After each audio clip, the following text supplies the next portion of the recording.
Hey guys, it's Pete and Roxy. In this video, we're going to be talking about navigating the awakening journey and what you can expect in your day-to-day life.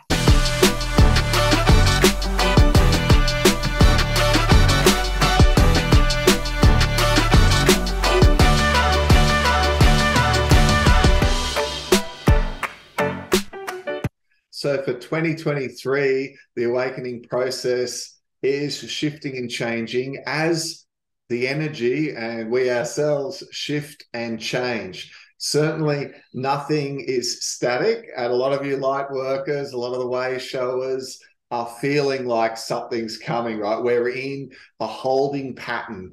And so often people ask us, so what should we be doing at the moment? I wish I could be doing more. And this now more than ever is the best time for us to be going within ourselves to work on our process, to even more than ever be more aware, more kind, more compassionate with ourselves, but then embodying that out into the world, right? Yeah, and this week, over the last few weeks, actually, Pete and I have been really looking at embodying the principles of an awakening journey and what a soul coming into this vessel actually looks like. What does that look like to a spiritual, awakened, enlightened soul in a human experience? Well, it looks like this. You embody the principles of spiritual practices in every single now moment. And even when you're out and about in the shops, you're spreading that big smile, that light. Obviously, if you're in the trenches and you're doing the healing work, you mightn't feel called to that. But we've been really observing and being aware of embodying the spiritual enlightened practices. Because it's one thing to read about it. You can read about, oh, it's good to have compassion. And then you can start to think, okay, well, I should try and do that more. I should be more compassionate, more understanding. And then I know what happens, right? Someone ticks you off, rubs you the wrong way. And instead of first going to compassion, we'll get triggered, irritated. And you're like, oh, stuff them, right? Comes up within. And we're not embodying those principles that we read about in the book or we're listening to in the class or whatever that may be.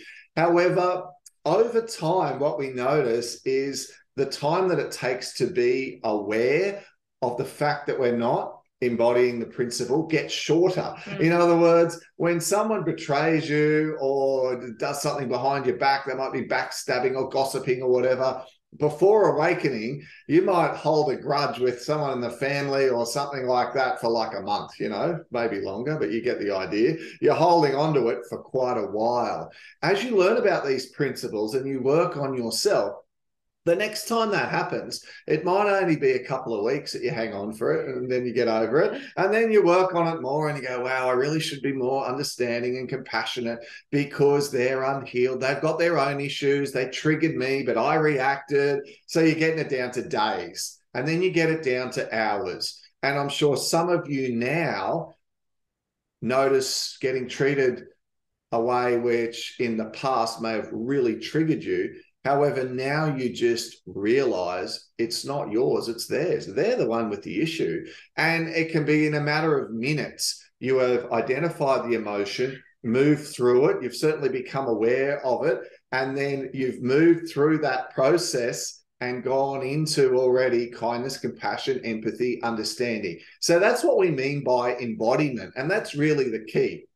It's not really for most of us about reading another book on principles that we should try and implement. We could start, a lot of us, at the basics, just implementing the things that we already know. But I'm sure you would agree, like, it's hard out there sometimes in 3D life, right? Triggers can come from everywhere. Yeah, another tip for you guys is, some people in the spiritual realm, they're addicted to news about the global situation, what's happening in the government, what's happening in the cabal, the elites, and all of that. And we have to turn off to that because you can create your heaven on earth or your hell on earth. So we've come here for a beautiful human experience. And the more high vibrational you are, the more enlightening and higher frequency the downloads, the knowings come in, and the flow state starts to begin. And life is just becoming easy. Like easy life will become yours. But we have to have and set boundaries with people and with social media outlets and platforms and different things like that. Another tip is to stay in your own universe. We often laugh about this one, Pete and I, and it's like, okay, every day there might be a trigger coming, or you might be in flow state. So if you're getting triggered, observe, be the observer, have awareness around what it's triggering. And if you're at this level now, you go, oh, okay, I can see this trigger. It's the pattern of A, B, or C that I know so much about myself. You get over it, you move through it in a matter of a couple of hours sometimes.